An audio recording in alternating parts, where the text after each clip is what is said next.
Thank you, Mark, and thank you very much to the organizers for the invitation to be here today. It's really a pleasure for us to have been able to sit in on all the excellent presentations and questions this morning and to have an opportunity to share with you some of the work that we've done in this complex and rapidly changing area. Just a couple of points before I get started. The first one, Mark started off the day by talking a little bit about Twittering, and I am active on social media, active on Twitter. Easy to find if you search for me, and always happy to engage in respectful dialogue. If you are an anonymous troll who doesn't share your real name, please don't bother. One of my biggest fans, who I blocked a few months ago, spent the entire morning trying to discredit my presentation before I started. So if that's your method of communication on Twitter, please stay away. If you are someone who uses your real name and has the ability to engage in respectful dialogue, please go for it, and I will respond in kind. Thank you. The second point I wanted to make is that I was looking around the room. It was really interesting to see sort of the demographic breakdown of the different professions and how there's a lot of physicians in the room. I'm a practicing physician. I have now prescribed medical cannabis for 2 patients. I look after patients with spinal cord injury, a lot of whom have chronic pain problems, and spend a lot of my time dealing with very complex issues like that. So I have a real-world understanding of some of the challenges. If I were to take a survey of the doctors in the room, I'm guessing that about 100% of you would support the use of cannabis for medical purposes, probably support a parallel medical cannabis system, even with legalization, and we would probably have near consensus on most of these issues. The CMA represents 86,000 physicians from coast to coast, and I think it's fair to say we don't achieve consensus on any issue. And certainly this holds true for this very contentious area of the use of cannabis for medical purposes and legalization. So if you feel like I'm not representing your personal worldview on this issue, there's a reason for that. We are trying as best we can to represent the worldview of 86,000 members to the degree that that is even possible. So with those disclaimers, I'll get started. So we have long called for research and evidence-based education for physicians, both on the potential health-related harms of cannabis use and potential health benefits. This has been, Florence spent some time giving an historical overview. This has been a file that's preoccupied us for many years as well. And I should say that certainly some of what I'm going to say today, some of the concerns that I'm going to share with you, have already been reflected in a number of her remarks around sort of the challenges that this really poses to the medical profession as a whole.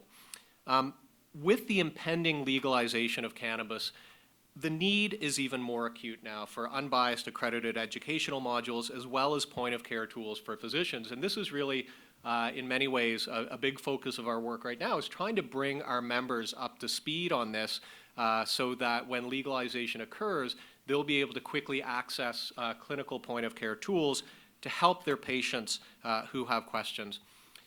I just wanted to share with you as well, it might be of interest to you to know that this area around legalization of cannabis was not an area that we entered into without some trepidation. We thought long and hard about what our role should be in this area and whether or not we really had a role at all, given that we're not talking about the use for medical purposes. We're not talking about a medical system, but about a legalized system. I should tell you that a lot of our members wanted us to strongly oppose this based on the potential health concerns of the use of cannabis and what we know based on their concerns about the lack of evidence around the use of marijuana for medical purposes. So there was certainly a pretty significant proportion of the medical profession that really wanted to come out very strongly against legalization of marijuana. We decided to take somewhat of a middle-of-the-road approach, which is to say we weren't arguing for or against a change in the legislation, but we were really saying if this is going to happen, if this is something that the government, our elected representatives, would like to see happen, we would like to see some of the health concerns and the health considerations reflected as part of that conversation. And that's really been our focus. So whether it's been around things like age of consumption and the effect of marijuana on the developing brain, or an educational campaign, or some of the public health concerns, that's really been the focus of what we've been trying to do. It hasn't been to say don't legalize it or legalize it, but to help people understand the views of physicians. And one of our previous speakers said, you know, the public health, that's not very sexy or exciting. I beg to differ. It's incredibly sexy and exciting, especially for the people in this room. And we've been very gratified to see the resources that the government of Canada have put in to that aspect of things. I think that's been a real positive part of this conversation.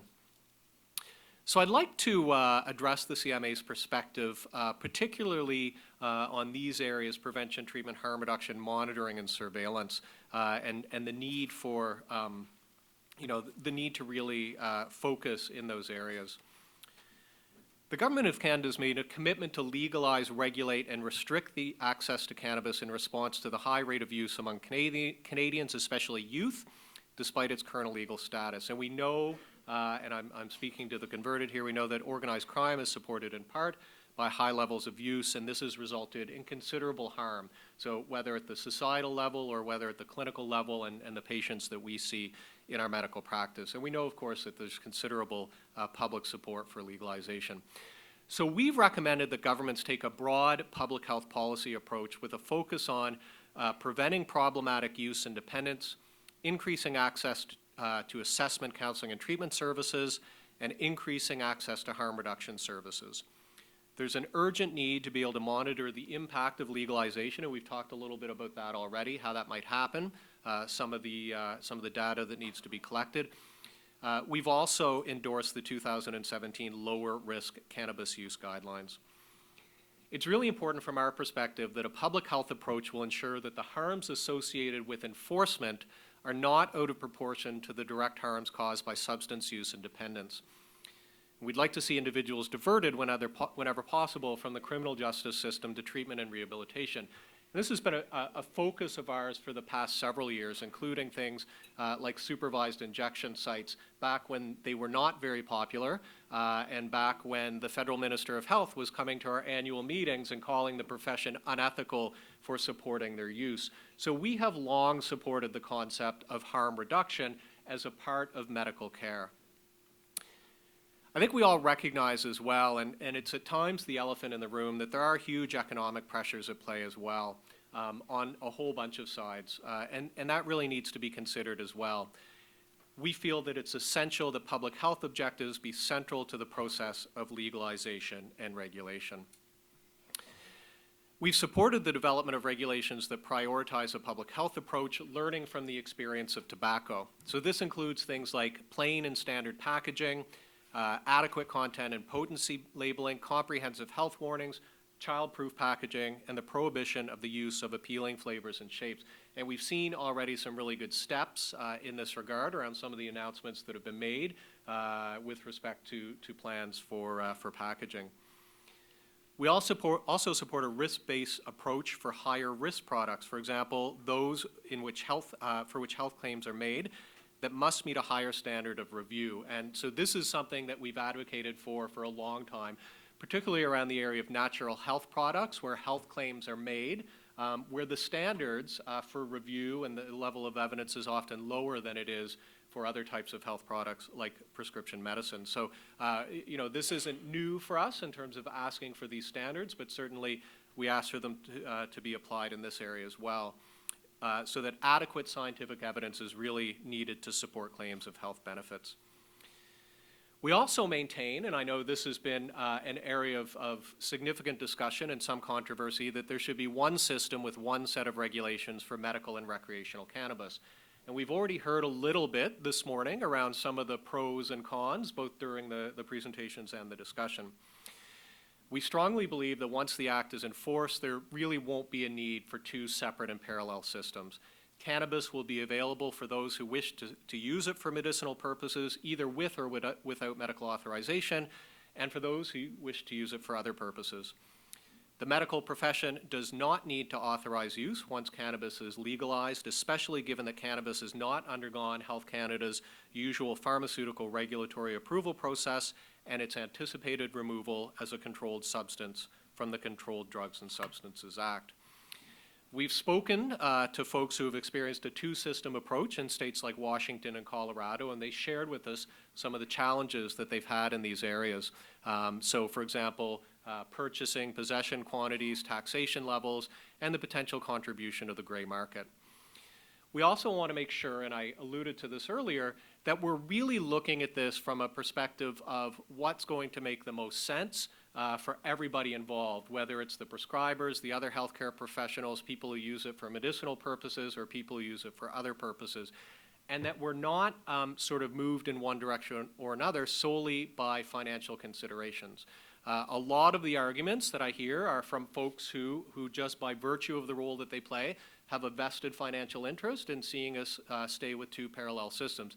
Not everybody, don't get me wrong, there are lots of folks who don't fall into those categories, but I still haven't heard really compelling arguments on why we need two parallel systems. So I think that's still something that's going to undergo a lot of conversation. I think clearly the government has indicated that at the beginning at least, that's their plan, is to have the maintenance of the two systems. I think there will be the opportunity for further dialogue as we get a little bit more experience in that area, and certainly the CMA looks forward to taking part in that and to learning from the experience in Canada. Certainly, you know, it's one thing to look to our colleagues in the U.S. To see how they, to see how they have dealt with it. We'll see what the experience is like in Canada as well. And I also, just with the allusion to the U.S., I just wanted to make the point that while we, have made some statements that have gotten some pushback from a few quarters, again, we're here participating in the conversation. We're the only national medical association participating in the conversation.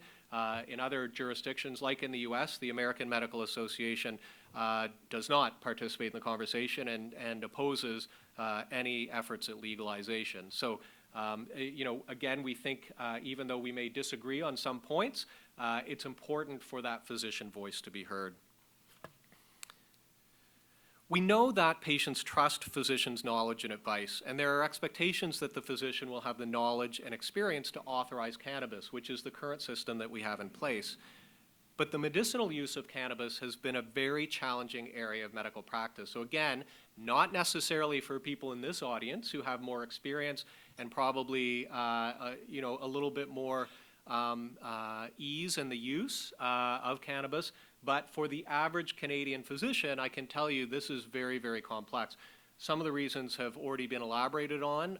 This is something that has not gone through the usual approval processes.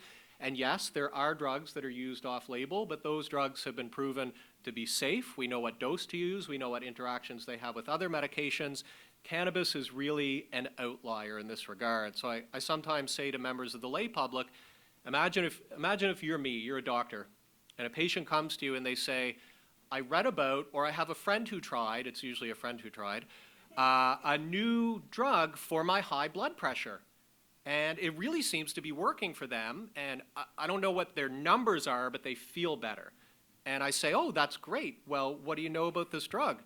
Well, it's not been approved by Health Canada, and it hasn't gone through any of the usual scientific testing, and they don't know what dose to use, so they kind of just try and see what works, and we don't really know how it interacts with other drugs that they're using, but I'd really like you to write me a prescription for it.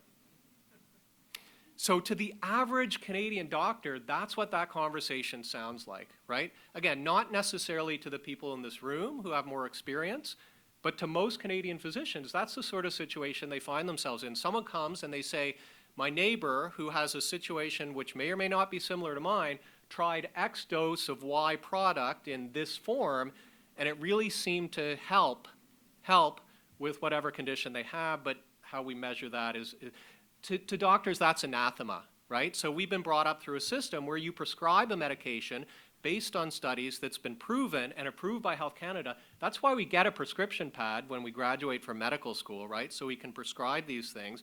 And it's based on a certain dosage, and we know how it interacts with other medications. Marijuana meets none of those criteria.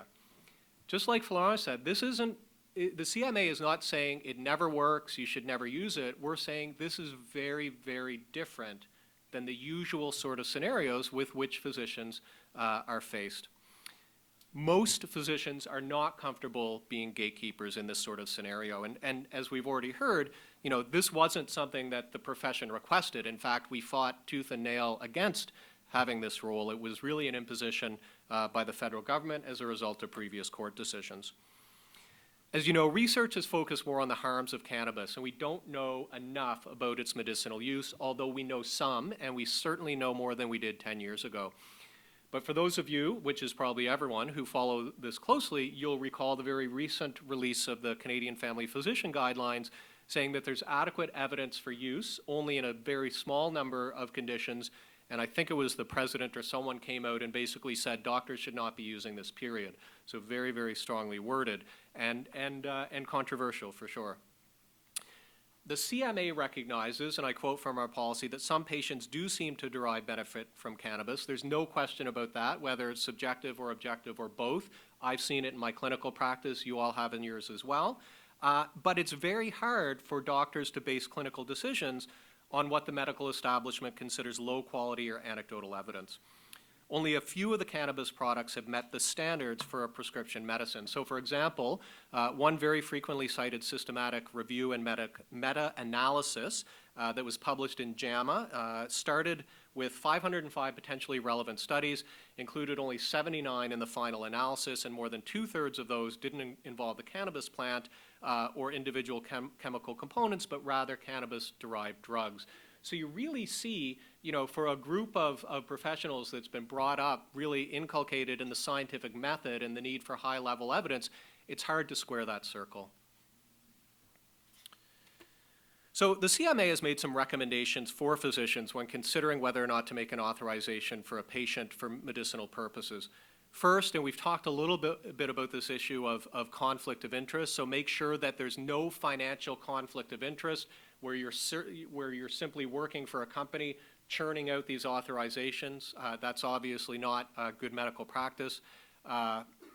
Physicians should treat this as an insured service so that you're not charging the patient for authorizing the medication or the cannabis.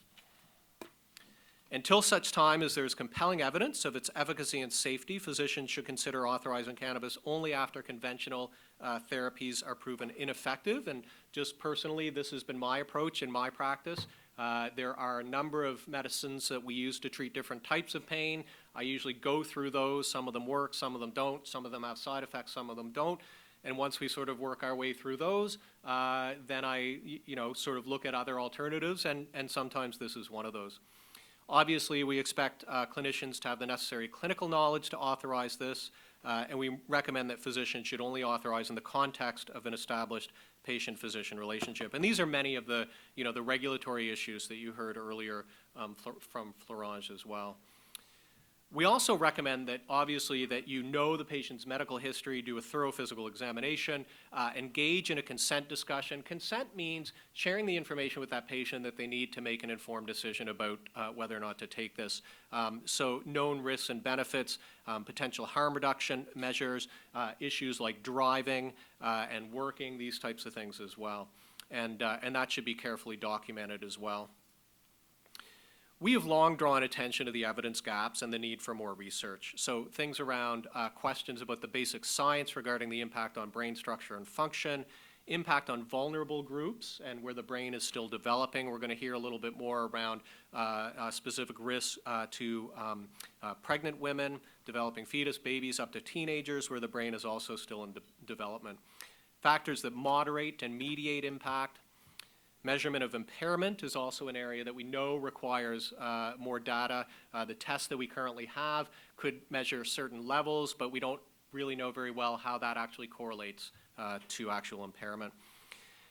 It's imperative from our perspective to have the evidence to inform policy options to address areas of prevention and education, treatment, harm reduction, and enforcement. It's not in any way the intent of the CMA to be an impediment in these conversations. In fact, we welcome the opportunity to be a part of that in venues like this one for further respectful collegial dialogue. We think the medical profession has a lot of expertise in this area, a lot that we can share. There's a lot that I can learn from my colleagues who are in the room today who have a lot more experience in this area than I do, and certainly things that the CMA can bring to the table from a policy and advocacy perspective. Thank you very much for your attention.